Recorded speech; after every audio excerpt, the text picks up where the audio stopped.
মোদি রাহুল রামশ্যাম বাবরি ধ্বংসে হাত ছিল কংগ্রেসেরও, খোঁচা ওয়াইসির। বাবরি মসজিদ ধ্বংসে বিজেপি ও আরএসএস এর মতোই সমান হাত ছিল কংগ্রেসের। এক সাংবাদিক সম্মেলনে এমনই বিস্ফোরক অভিযোগ আসাউদ্দিন ওয়াইসির। হায়দ্রাবাদের সংসদের আরও দাবি, কংগ্রেস ও বিজেপির মতো হিন্দুত্ববাদী। কিন্তু কেন এমন কথা বললেন তিনি? ওয়াইসিকে বলতে শোনা গিয়েছে, কংগ্রেস নেতা কমলনাথের মন্তব্য দেখেছি, আমি বলতে চাই বাবরি মসজিদ ধ্বংসে বিজেপি আরএসএস এর মতোই হাত ছিল কংগ্রেসের। কমলনাথের মন্তব্য আবারও সেটাই প্রমাণ করে দিল। কংগ্রেস ও বিজেপি দুই দলই হিন্দুত্ববাদী। আমাদের আশা, রাহুল গান্ধীকে প্রধানমন্ত্রী নরেন্দ্র মোদী জানুয়ারি রাম মন্দিরের উদ্বোধন অনুষ্ঠানে নিয়ে যাবেন। ওনারা একেবারেই রামশ্যামের মতো জুটি। কিন্তু কমলনাথ কি বলেছিলেন, যা ওয়াইসিকে ক্ষুব্ধ করেছে? ওরা ক্ষমতায় আছে, ওরাই বানিয়েছে, কিন্তু ওরা নিজেদের টাকায় বানায়নি, বানিয়েছে সরকারের টাকায়। সেই সঙ্গে তিনি বলেন, রাজীব গান্ধী একসময় বাবরি মসজিদের চত্বরে অবস্থিত রাম মন্দিরের তালা খুলেছিলেন। এই ইতিহাস ভোলার নয়। এরপরই তিনি বলেন, যে দেশের 80% মানুষ হিন্দু, সে দেশকে হিন্দু রাষ্ট্র বলতেই হবে। তাঁর এমন মন্তব্যের পাল্টা দিতে আক্রমণাত্মক মেজাজে দেখা গেল ওয়াইসিকে।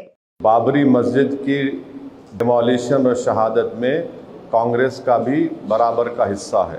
तेलंगाना में यहाँ पर सेक्रेटेरिएट की मस्जिद को भी इलीगल तरीके से डिमोलिश कर दिया गया था और दोबारा सेक्रेटेरिएट की मस्जिद बनी, मगर यही कांग्रेस पार्टी ने 1992 में कहा था कि हम बाबरी मस्जिद बनाएंगे।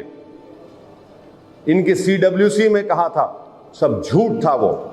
कांग्रेस के नेताओं से कि क्या आप लोग क्यों सेकुलरिज्म का एक झूठा चेहरा जनता के सामने हमेशा पेश करते आ रहे हैं कि जो काम उनके वालिद ने शुरू किया उसको मोदी जी मुकम्मल कर रहे हैं।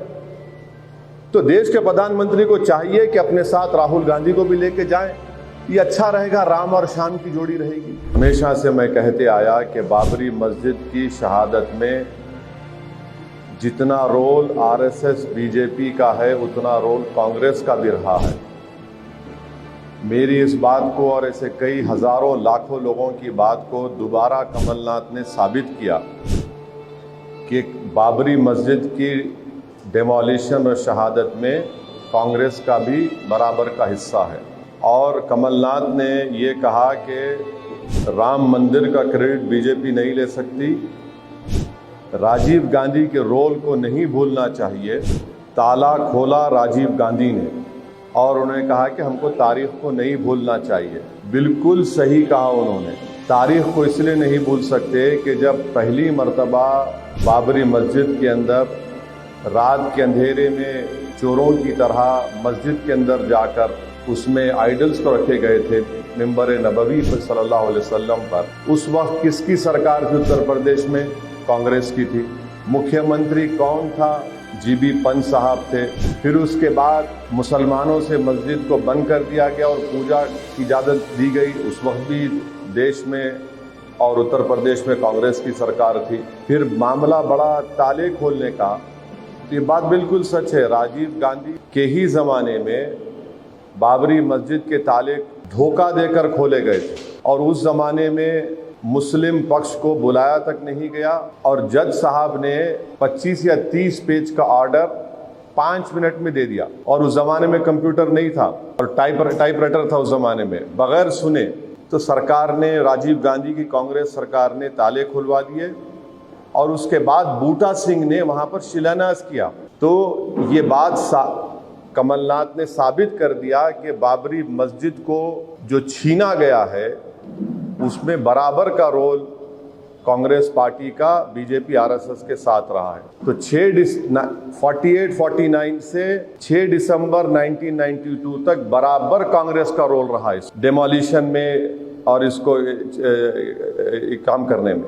6 दिसंबर के दिन बीजेपी, विश्व हिंदू परिषद, आरएसएस ने सुप्रीम कोर्ट को ये वादा किया, गलत बोला, झूठ बोला कि वहाँ पर कुछ नहीं किया जाएगा बाबरी मस्जिद को। बाबरी मस्जिद को उसके बाद डिमोलिशन कर दिया गया। तो ये सच्चाई है और इसमें बराबर कांग्रेस का और बीजेपी आरएसएस का रोल रहा है। मैं तो ये पूछना चाहूंगा कांग्रेस के नेताओं से कि क्या आप लोग क्यों सेकुलरिज्म का एक झूठा चेहरा जनता के सामने हमेशा पेश करते आ रहे हैं। मैं पूछना चाहूंगा राहुल गांधी से कि क्या आपके वालिद जब देश के प्रधानमंत्री थे तो क्या उन्होंने बाबरी मस्जिद के ताले खुलाए थे, नहीं खुलाए थे। मैं पूछना चाहता हूं कांग्रेस के तमाम लीडर से जो अपने आप को बड़ा सेकुलर और लिबरल कहते हैं, बल्कि अंदर से जितना नफरत उनके दिलों में है, हिंदुत्व की आइडियोलॉजी पर दोनों चलते हैं, कांग्रेस भी चलती है और आपके बीजेपी भी चलती है। अब वो बताएं इसके ऊपर, ये सच्चाई है। कमलनाथ जो कह रहे हैं वो बिल्कुल सच कह रहे हैं, वही असली कांग्रेस का चेहरा है। और कमलनाथ साहब का एक बहुत बड़ा रोल भी रहा है। जब 84 में सिखों का जेनोसाइड हो रहा था दिल्ली की सड़कों पर, उस वक्त हम पूछना चाहते हैं कमलनाथ से और कांग्रेस से कि क्या कमलनाथ और कांग्रेस पार्टी नहीं जानती कि रिकाबगंज के गुरुद्वारे में क्या हुआ। कमलनाथ जानते हैं। बहरहाल ये इनका बयान जो आया है, इससे कांग्रेस पार्टी का रोल उन्होंने एक्सेप्ट किया है बाबरी मस्जिद के डिमोलिशन में, बाबरी मस्जिद को मुसलमानों से छीनने के लिए, बल्कि मुसलमान नहीं बल्कि जो इस देश के रूल ऑफ लॉ को मानते हैं, जो इस देश में सुप्रीमेसी ऑफ लॉ को मानते हैं, जो सही मानों में सेकुलरिज्म को मानते हैं, लिबर्टी को, जस्टिस को मानते हैं, उनको जो शुरू से कह रहे थे कि ये मिले हुए हैं, मिल क्या सामने आ गया। और एक बात ये है कि जब ये बात कमलनाथ कह चुके हैं तो हम तो उम्मीद करेंगे कि देश के प्रधानमंत्री नरेंद्र मोदी जब जनवरी में कुछ फंक्शन करने जा रहे हैं वो, हाँ, तो हम उम्मीद करेंगे कि देश के प्रधानमंत्री राहुल गांधी को भी अपने साथ में लेके जाएं, क्योंकि जो काम उनके वालिद ने शुरू किया उसको मोदी जी मुकम्मल कर रहे हैं। तो देश के प्रधानमंत्री को चाहिए कि अपने साथ राहुल गांधी को भी लेके जाएं। ये अच्छा रहेगा, राम और श्याम की जोड़ी रहेगी। तो इन दोनों को, प्रधानमंत्री को हम चाहिए कि, क्योंकि प्रधानमंत्री की पार्टी आरएसएस ने भी पूरा बराबर का हिस्सा अदा किया। अब आप बोलेंगे सुप्रीम कोर्ट का जजमेंट है, बिल्कुल मैं मानता हूं सुप्रीम कोर्ट का जजमेंट है, सुप्रीम कोर्ट का जजमेंट है। Supreme court is supreme but not infallible. Supreme court ने यह भी कहा कि मुसलमानों ने मंदिर नहीं तोड़ी थी। और हैरत की बात यह है कि वो क्रिमिनल ट्रायल में किसी को सजा नहीं हुई। आप देखो कैसा एक सीक्वेंस देखिए आप, उस वक्त से लेके अब तक किसी को सजा नहीं हुई, माने सब मौजूद थे। दिल्ली में कांग्रेस की सरकार, उत्तर प्रदेश में बीजेपी की सरकार, जमीन पर पूरे आरएसएस और बीजेपी के नेता हैं। तो ये कमलनाथ का बयान कांग्रेस के असली चेहरे को जाहिर करता है और राहुल गांधी नाटक कर रहे हैं, ये उनका असली चेहरा है। तो राहुल गांधी और नरेंद्र मोदी को चाहिए कि राहुल को भी साथ ले ले, दोनों साथ लेकर जाएं। भाई आपने तो हमसे छीन लिया। अगर 6 दिसंबर को 1992 को मस्जिद शहीद नहीं होती तो क्या जजमेंट आता? अगर ताले बगैर मुस्लिम पक्ष को खोले नहीं खोले जाते तो क्या होता? अगर जब मंदिर मस्जिद में मूर्तियां रखी गई रात में तो आप अगर साफ कर देते, मुसलमानों को दे देते तो क्या होता? नहीं, कुछ नहीं होता। तो ये बराबर का इनका हिस्सा है।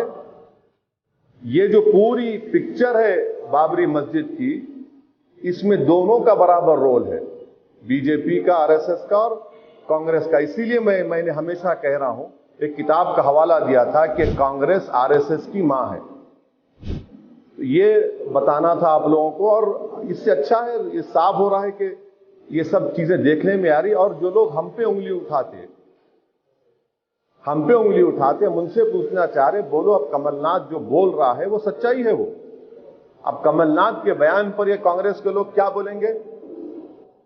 राहुल गांधी जो बड़ा बड़ा आस्तीन उठाकर भारत जोड़ो बोलते, क्यों झूठ बोलते तुम?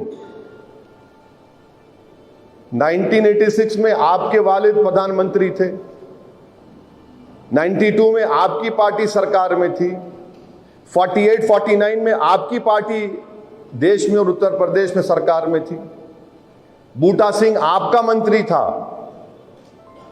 तो ये बात सामने आई और मैं उम्मीद करता हूं कि देश की जनता ये देख रही होगी जो कमलनाथ ने कहा है। मुझे यकीन है कि तेलंगाना की आवाम, राजस्थान की आवाम, मध्य प्रदेश की आवाम, छत्तीसगढ़ की आवाम, जो भारत की असल रूह है, वो रूह क्या है, उसका सोल क्या है, उसका लिबर्टी है, जस्टिस है, इक्वालिटी और सेकुलरिज्म है। पॉलिटिकल सेकुलरिज्म नहीं, जो सेकुलरिज्म बाबा साहेब अम्बेडकर ने सोचा था और संविधान में लिखा, उसको बाद में इनकॉर्पोरेट अलग हुआ। तो हमको यकीन है, और अगर किसी में अगर गीरत होगी तो वो एहतियात करेंगे कांग्रेस पार्टी से। जो हमको उंगली उठा रहे, देख लो कमलनाथ ने जो बयान दिया है वो आप तमाम के लिए काफी है। और तेलंगाना में यहां पर सेक्रेटेरिएट की मस्जिद को भी इलीगल तरीके से डिमोलिश कर दिया गया था, मगर यहां की सरकार और यहां पर एमआईएम पार्टी एक ताकतवर पॉलिटिकल पार्टी थी, यहां की जनता बाशऊर थी, क्योंकि बैलेंस ऑफ पावर यहां की जनता के पास है। यहां पर दो नेशनल पार्टीज नहीं है, कांग्रेस और बीजेपी के फुटबॉल की तरह खेल देख दो हमको। तो इसीलिए कि केसीआर ने इसकी जिम्मेदारी को समझा और दोबारा सेक्रेटेरिएट की मस्जिद बनी। मगर यही कांग्रेस पार्टी ने 1992 में कहा था कि हम बाबरी मस्जिद बनाएंगे, इनके सीडब्ल्यूसी में कहा था, सब झूठ था वो। ये कांग्रेस पार्टी का असली चेहरा है।